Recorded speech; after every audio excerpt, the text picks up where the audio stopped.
अगर आपको सुबह उठते ही लगातार छींकें आती है, नाक से पानी रुकता ही नहीं है, आंखों में खुजली, जलन और पानी आता है और सालों से दवाइयां लेने के बाद भी कोई आराम नहीं मिल रहा है, तो आज का ये वीडियो आपके लिए बहुत ही महत्वपूर्ण है।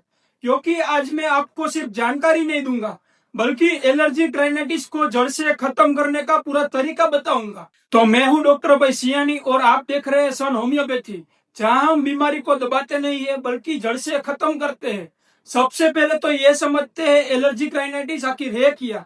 सीधी भाषा में कहूँ तो ये एलर्जी से होने वाला जुकाम है, लेकिन असली समस्या यहाँ जुकाम नहीं है। असली समस्या है आपका इम्यून सिस्टम, जो नॉर्मल चीजों को भी दुश्मन समझकर इस पर ओवर रिएक्ट करता है। तो दोस्तों, इसे एक उदाहरण से समझते हैं। मान लीजिए दो लोग एक ही जगह खड़े हैं, एक बिल्कुल नॉर्मल है और दूसरा अचानक छींकने लगता है, उसकी नाक बहने लगती है, आंखों से पानी आ जाता है। क्यों? क्योंकि उसके शरीर ने किसी स्मेल, डस्ट या पोलन को उसका खतरा मान लिया। अब सबसे जरूरी बात, अगर आपने यहाँ गलती की तो ये बीमारी धीरे धीरे क्रोनिक बन जाती है और सालों तक पीछा नहीं छोड़ती है। तो दोस्तों, आप जानते हैं इसके ट्रिगर फैक्टर्स क्या है, क्योंकि यही आपकी बीमारी की चाबी है। कई लोगों को सुबह उठते ही छींकें शुरू हो जाती है, जैसे ही ठंडी हवा लगती है या फिर पानी का संपर्क होता है। कुछ महिलाओं को किचन में जाते ही जुकाम शुरू हो जाता है, किसी को डस्टिंग करते समय होता है, किसी को ट्रैफिक के धुएं से होता है और बहुत लोगों को एसी से बाहर आते प्रॉब्लम ही शुरू हो जाती है। अगर आपके केस में कोई ऐसा ट्रिगर फैक्टर है तो समझ लीजिए ये एलर्जिक राइनाइटिस है, कोई सामान्य सर्दी जुकाम नहीं है। अब इसमें बहुत ही जरूरी चीज है लाइफस्टाइल और प्रिवेंशन, क्योंकि अगर आप सिर्फ दवाई लेते रहेंगे लेकिन अपनी आदतें नहीं बदलेंगे तो फिर एलर्जी बार बार वापस आती रहेगी। सबसे पहले अपने ट्रिगर फैक्टर को पहचानिए। धूल, पोल्यूशन, ठंडी हवा, परफ्यूम या फिर किचन की स्मेल, जो भी आपको सूट नहीं करता है उसे दूरी बनाइए। सुबह उठते ही सीधी ठंडी हवा या पानी के संपर्क में आने के बजाय पहले शरीर को थोड़ा नॉर्मल होने दे। घर में साफ सफाई का खास ध्यान रखें, लेकिन झाड़ू लगाते समय मास्क जरूर पहने ताकि डस्ट सीधा नाक में ना जाए। और बाहर निकलते समय, खासकर ट्रैफिक में या फिर पोल्यूशन में, मास्क पहनना बहुत ही जरूरी है। ये छोटी सी आदत आपकी एलर्जी को काफी हद तक कंट्रोल कर सकती है। अब बात करते हैं इम्यूनिटी की, क्योंकि असली खेल यही है। रोजाना हल्की एक्सरसाइज, प्राणायाम और खास करके अनुलोम विलोम करने से आपकी रेस्पिरेटरी सिस्टम मजबूत होती है और एलर्जी की प्रवृत्ति धीरे धीरे कम होती रहती है। और दोस्तों, ठंडी चीजें जैसे फ्रिज का पानी, आइसक्रीम या बहुत ठंडे पेय पदार्थ कम से कम ले, खासकर अगर आपको ठंडी चीजों से एलर्जी ट्रिगर होती है। अपनी नींद को पूरी रखें, क्योंकि कमजोर नींद सीधे इम्यूनिटी को डाउन करती है। एक और बहुत इंपॉर्टेंट बात है, एसी में बाहर जाने से पहले तापमान में अचानक बदलाव से बचे। अगर आप एसी रूम में है तो बाहर जाने से पहले 1 से 2 मिनट के लिए फैन या नॉर्मल टेम्परेचर में रुके, ताकि बॉडी इसको एडजस्ट कर सके। और अगर आपको बार बार सुबह छींकें आती है तो सोने से पहले कमरे को डस्ट फ्री रखें और तकिए के कवर को साफ रखें। याद रखें, एलर्जिक राइनाइटिस सिर्फ दवा से नहीं बल्कि लाइफस्टाइल से और सही ट्रीटमेंट के कॉम्बिनेशन से ये जड़ से खत्म होता है। अगर आप ये छोटी छोटी आदतें आज से लागू करते हैं तो आप खुद ही महसूस करेंगे आपकी एलर्जी की तीव्रता और फ्रीक्वेंसी बहुत ही कम हो रही है।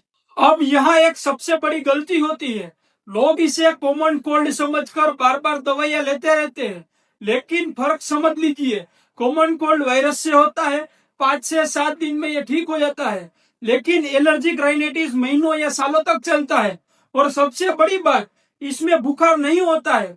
अब लक्षणों की बात करें तो सबसे परेशान करने वाला लक्षण है लगातार छींके। कुछ लोगों को 10-15 और कुछ लोगों को 40-50 छींके एक साथ आती है। नाक से पतला पानी निकलता है, आंखों से भी पानी निकलता है, खुजली होती है, नाक बंद हो जाता है, सिर भारी होता है, गले में खराश, और धीरे धीरे ये आपकी लाइफ क्वालिटी को खराब कर देता है। नींद भी खराब होती है, काम में मन नहीं लगता है और हर समय इरिटेशन होता है। अब सबसे महत्वपूर्ण हिस्सा, क्या इसका परमानेंट इलाज संभव है? हाँ, बिल्कुल संभव है, लेकिन सिर्फ तब जब आप सही सिस्टम से इलाज करें। तो दोस्तों, अगर आप सिर्फ एंटी एलर्जिक दवाइयां लेते रहेंगे तो क्या होता है? बस सिर्फ लक्षण दबते हैं, बीमारी अंदर ही रह जाती है और फिर जैसे ही ट्रिगर फैक्टर आते हैं फिर वही हालत खराब हो जाती है। लेकिन इसमें होम्योपैथी क्या करती है, ये आपके शरीर की एलर्जी की प्रवृत्ति को ये खत्म करती है, यानी जड़ पर काम करती है। अब मैं आपको क्लिनिकल प्रैक्टिस में इस्तेमाल होने वाला ये पूरा स्ट्रक्चर समझाता हूँ। पहले आती है डीप एक्टिंग मेडिसिन, जो आपकी इम्यूनिटी को रिसेट करती है। लेकिन ध्यान रखिए, यही लोग सबसे बड़ी गलती करते हैं। इंटरनेट से देखकर खुद दवाई शुरू कर देते हैं और फिर कहते हैं कि होम्योपैथी काम नहीं करती है। सच्चाई ये है, होम्योपैथी में हर मरीज के लिए दवाई अलग होती है, उसका ट्रिगर फैक्टर अलग होता है, उसकी बॉडी अलग होती है, उसकी प्रवृत्ति भी अलग होती है।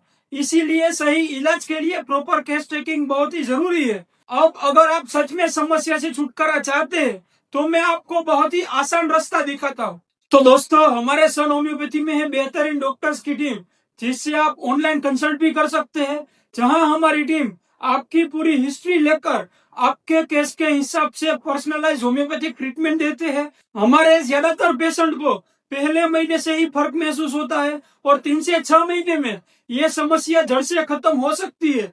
अगर आपको ये समस्या से परमानेंट इलाज चाहिए तो नीचे डिस्क्रिप्शन में दिए गए नंबर पर कॉल करें या फिर व्हाट्सएप पर मैसेज करके अपना कंसल्टेशन बुक करें। तो दोस्तों, ऐसी ही वैल्यूएबल जानकारी के लिए इस वीडियो को लाइक जरूर करें, अपने उन दोस्तों और परिवार वालों के साथ इसे शेयर जरूर करें जो इस समस्या से परेशान है। और अगर आपने अभी तक हमारे चैनल को सब्सक्राइब नहीं किया तो अब भी सब्सक्राइब करें, क्योंकि यहाँ आपको मिलेगा सच्चा और साइंटिफिक गाइडेंस। तो मैं हूँ डॉक्टर अभय सियानी, मिलते हैं अगले वीडियो में। तब तक के लिए स्वस्थ रहे, सुरक्षित रहे। जय हिंद।